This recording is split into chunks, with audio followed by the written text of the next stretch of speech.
Christopher Hahn, General Director of Pittsburgh Opera. Thank you for being here with us on Burgh Vivant. Thank you for having me. I've been trying to get you for a while. Have you? This is very exciting. No one for told me.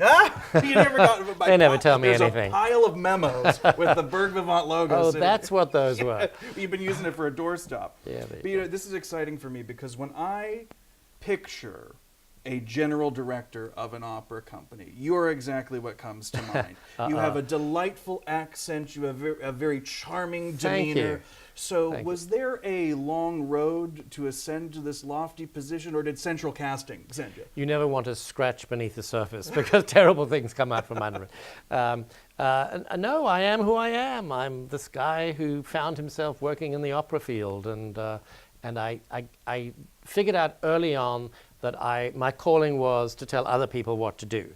So that gets into real trouble as you go up, and you have to keep on going up, try to get to the top, and then you get away with it. So that's why I do what I do, because actually the alternative is not so pretty. So part of your job at Pittsburgh Opera is to choose the seasons. Yeah. Yeah.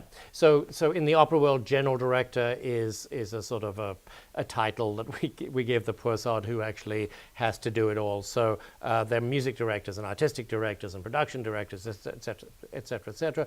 But general director really is to encompass the whole the brief for the entire works. So opera companies are very complex and complicated organisms, and so running one is actually quite challenging. There's a great deal of fundraising, there's a great deal of management of forces and marketing personnel, and then there's the artistic side. So sometimes leaders can have a separate person who does the artistic side. I started off that way, and so I bring that with me. It is a wonderfully fulfilling, incredibly stressful, exciting thing to do, and there are not so many of us out there. I think like the White Rhinos or something or other put us out of our misery as soon as we emerge. So opera companies are scattered around the country and around the world. Obviously, for a city of our size, it's remarkable that we have an opera company of our stature. Well, right. So I imagine you must be doing something right. I mean, aside from knowing exactly what glasses to wear. Very nice, by the way. I mean, to consider that there are cities bigger than Pittsburgh who are losing or have lost their opera companies. Or never had one in the first place. Right. Exactly. So Pittsburgh should be justly proud, but one can never take anything for granted. The company is 78 years old. We're in our 78th season. Founded just beginning of the Second World War, went through thick and thin, but Pittsburgh, of course, is very welcoming to a wide range of cultural activity, despite its relative, I don't want to say smallest, but its relative size. And there were a number of people, obviously, early on who said, we want this city to have these things, and an opera company was one of them. So it had a slow beginning. And it's had some wonderful people leading it in the past.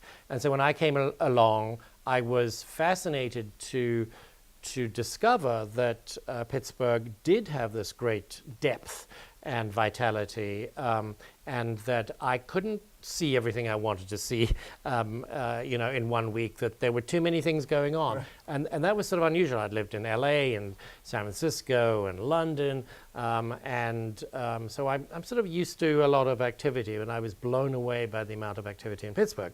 So it's been my happy task to bring what I could to the local scene, and to help the audience explore this great richness of opera. We're all inclined to think that opera is from the past, that it's dead. It's 300 years old. It's all about Italian 19th century dames, and it's actually so much more than that. And doing something like the Summer King, a world premiere, is an opportunity to reach out to the audience in a very different way and say, opera really is just great stories set to music, if you boil it down to its essence.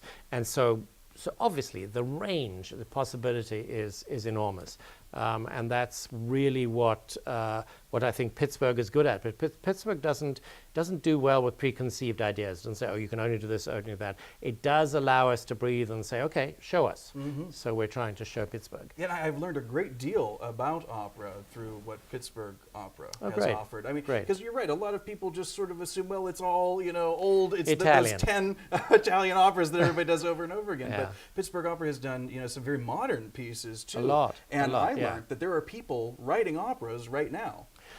There are actually more people writing operas now than there were, I think, in the 19th century. So go figure.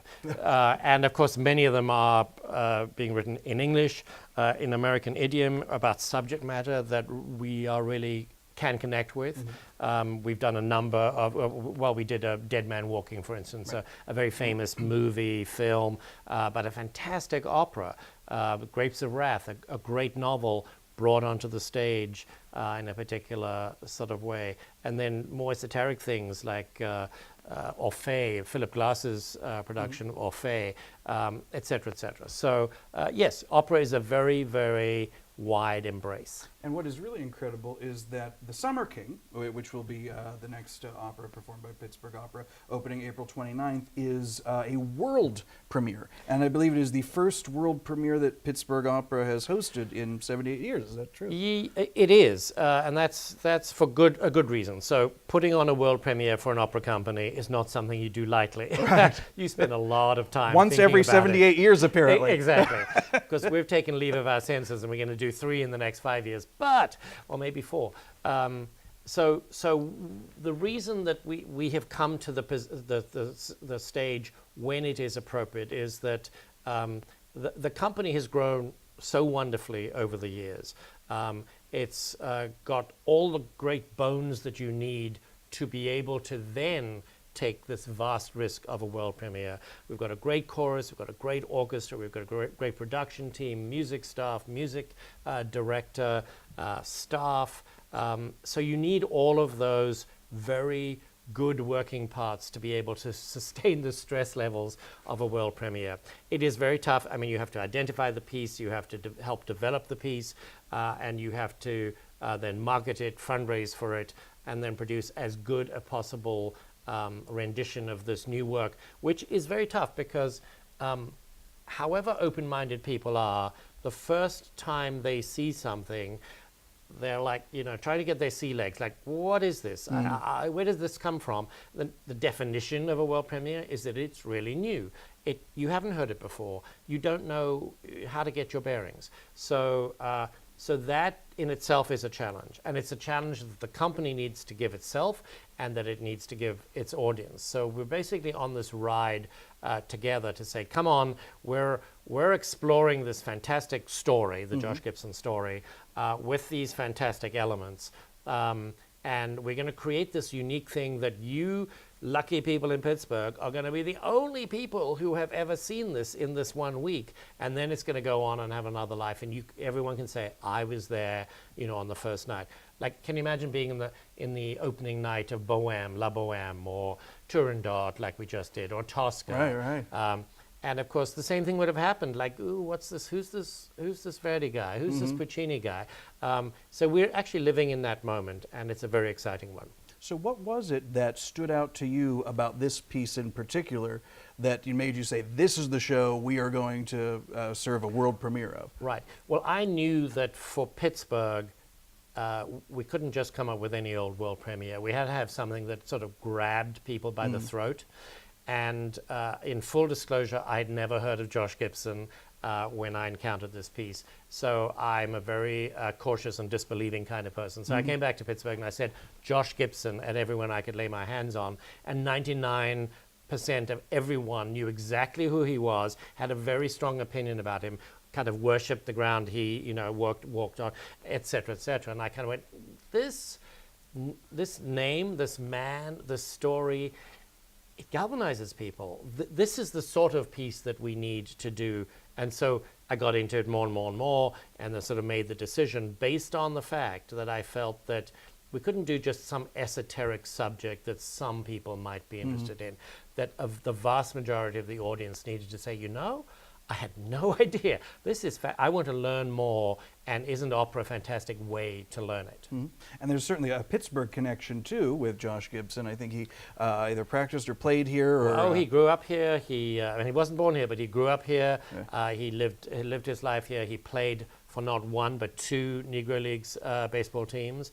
Pittsburgh was the only place in the country with two teams, and he died very young at 35. Sadly, got a brain tumor. And he was not Jackie Robinson. He missed by just a couple of months being named as the person who would historically break the color barrier. So there's sort of an epic, tragic proportions to his life, and the fact that overall he was this fantastic athlete. I mean, everybody who knows anything about baseball sort of is willing to say that he was one of the greatest baseball players ever. Wow. Whether he was the first or the second, there's all this debate. And that's powerful stuff, because we know baseball is very much at the heart of what America thinks about itself, actually. Yeah, well, we are going to be merging opera with sports here on April 29th. And why not? Well, right. Well, look what the public did with The Chief. That ran for several... Totally. If I could run as many performances as the Chief, I'd be in gravy. It's possible. And I wish you all the best with that. I will be there on That April would bankrupt 29th. us, yeah. It would bankrupt us. April 29th, May 2nd, 5th, and 7th, the Summer King world premiere at Pittsburgh Opera. We are very much looking forward to seeing it. Thank you, Christopher, and cheers to you. Thank you. Indeed. Thank you. Cheers to that.